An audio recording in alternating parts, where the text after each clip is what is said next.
Hello, good day. Today I'll be reading Genesis chapter 2.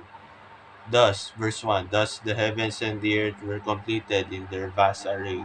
By the seventh day, God had finished the work he had been doing. So on the seventh day, he rested from his work.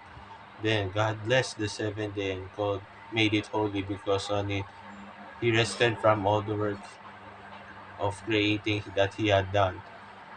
Moving on to Adam and Eve. This is the account of heavens and the earth when they were created, when the Lord God made the earth and the heavens. Now no shrub had yet appeared on the earth, and no plant had sprung up. For the Lord God had not sent rain on the earth, and there was no one to work on the ground.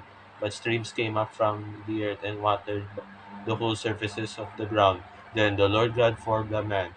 From the dust of the ground he breathed into his nostrils the breath of life.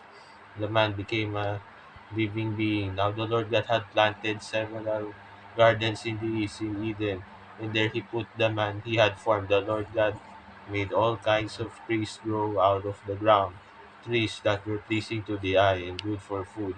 In the middle of the garden were the tree of life and the tree of knowledge and of good and evil. A river watering garden flowed from Eden. From there it was separated into four headwaters. The first name of it was the Faison. It winds through the entire land of Havilah, where there is gold, a gold of land that is good. Aromatic resin and onyx are also there. The name of the second river is the Gihon. It winds through the entire land of Cush. The name of the third river is Tigris. It runs along the east side of Ashur, and the fourth river is the Euphrates. The Lord God took the man and put him to the Garden of Eden to work and take care of it. And the Lord God commanded the man, "You are free to eat from any tree in the garden, but you must not eat from the tree of knowledge of good and evil, for you eat, you will certainly die." And then the Lord God said, "It's not good for the man to be alone. I'll make a suitable helper for him." Now the Lord God had formed out of the ground all the wild animals and all the birds of the sky. He brought the man to see what he would name them. Whatever the man called the living creature, that was his name.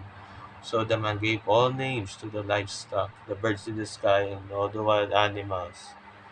But for Adam, no suitable helper was found. So the Lord God caused the man to fall into a deep sleep. And while he was sleeping, he took one of the man's ribs and closed up the place with flesh. Then the Lord God made a woman from the rib he had taken out of the man, and he brought her to the man. The man said, "This is now bone of my bones and flesh of my flesh. She shall be called woman, for she was taken out of man." That's why a man leaves his father and mother and is united to his wife, and they become one flesh. Adam and his wife were both nude, and they felt no shame. Holy Bible. I read this in an NIV, New International Version. Thank you for listening and tuning in. I appreciate your help and time.